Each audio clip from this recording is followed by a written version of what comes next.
Have you ever actually looked at the ground beneath your feet and truly considered what's hiding way down below?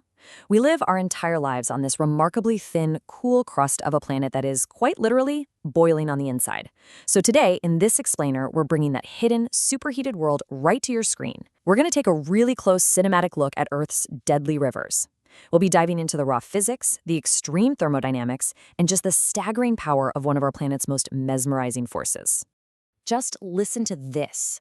Imagine standing near a river that glows brighter than a furnace and is hot enough to melt rock. I really want you to let the scale of that sink in for a second. This isn't science fiction, right? It's not some Hollywood CGI special effect. This is lava. It's just raw, unbridled energy pouring straight out from the depths of the earth. We're talking about a substance so incredibly intense that it fundamentally alters absolutely everything it touches. But to truly wrap our heads around these glowing rivers of fire, we've got to look past those awe-inspiring visuals and break down the hard science that's actually driving them. So here's our roadmap for today. First, what exactly is lava? Second, the science of its extreme heat. Third, how this molten rock actually moves. Fourth, the violent collisions when lava meets the outside world. And finally, its sheer power to shape the Earth itself.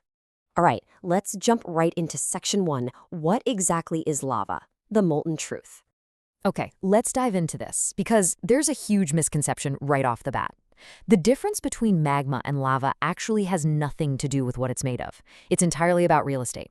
Magma is the molten rock brewing deep, deep below the Earth's surface, heavily pressurized inside these massive magma chambers. But the very second that molten rock breaches the crust and erupts onto the surface, boom, its name changes. It officially becomes lava. It's the exact same incredibly hot material, but its brand new environment completely changes how it behaves, how it cools, and how it interacts with the world around it. Moving right along to section 2. The science of lava's heat and scaling those extremes. To really grasp these extremes, think about just baking at home. Your standard household oven maxes out around 500 degrees Fahrenheit? Now, if you go to a factory, a heavy-duty industrial furnace might reach well over 1,000 degrees to forge metals. But typical lava, it absolutely blasts past those numbers. We're talking about eruptions at temperatures soaring over 2,000 degrees Fahrenheit. And here's why this matters so much. The specific temperature of a lava flow isn't just some random number. It's heavily dependent on the exact type of minerals melting together in the mix. Different chemical compositions mean different heat capacities, which basically means some rivers of lava are significantly hotter than others. And here is one of my favorite facts. Lava actually gives away its own temperature right in front of your eyes through its color. It essentially acts as a giant flowing thermometer.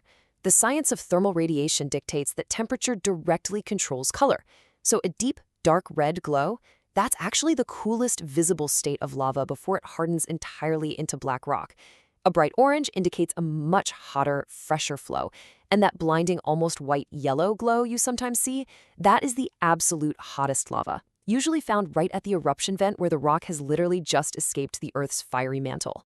That brings us to section 3, how molten rock moves, the physics of flow. So not all lava rivers behave the same way. Some kind of just creep forward at a few agonizing inches an hour, while others, they can race down the side of a volcano at terrifying speeds. But why? Well, it comes down to 4 critical factors.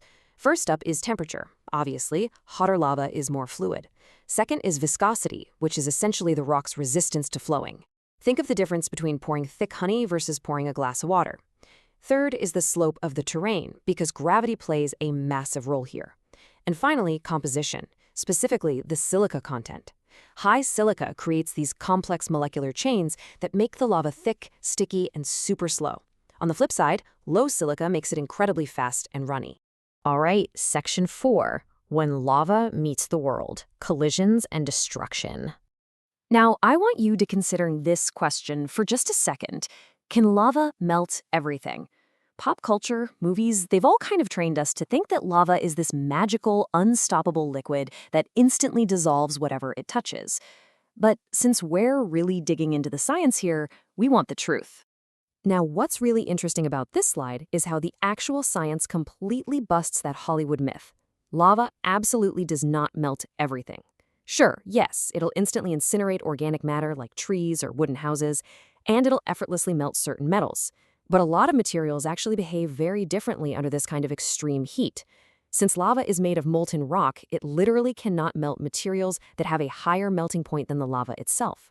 So instead of melting an asphalt road or a thick concrete wall, a heavy lava flow might simply crush it under its immense weight or just completely envelop and bury it. It's a force of brutal physical displacement just as much as it is thermal destruction. And the interaction gets even crazier when all that extreme heat meets the ocean, or maybe a large lake. When 2,000-degree lava hits water, it doesn't just quietly cool down and sizzle. It triggers a massively violent explosive reaction. The water flashes into steam so unbelievably fast that it expands with explosive force, literally shattering the cooling lava into tiny glass-like fragments. Plus, this boiling chemical reaction creates toxic volcanic gases. It's a phenomenon known as laze, short for lava haze, and it's a super dangerous mixture of condensed steam, hydrochloric acid gas, and tiny shards of volcanic glass.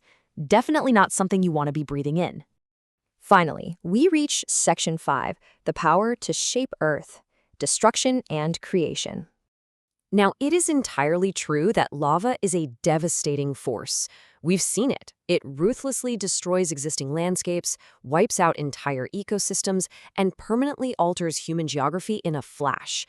But if we zoom way out to look at planetary history, lava is the ultimate architect. These flowing rivers create entirely new landmasses. They literally give birth to brand new volcanic islands right in the middle of the ocean. They form massive hardened lava fields that, over thousands of years, will actually break down into some of the most fertile, nutrient-rich soil on the entire planet. Every new geological formation born of lava is the Earth quite literally rebuilding itself from the inside out. And this brilliantly illustrates the full cycle. Let's trace this incredible journey one last time. Step 1, it all begins deep inside the Earth's mantle where immense pressure and heat form the molten magma. Step 2, it breaches the crust, violently erupting to the surface. Step 3, it officially becomes lava, traveling as a flowing, glowing river governed by gravity and the laws of thermodynamics.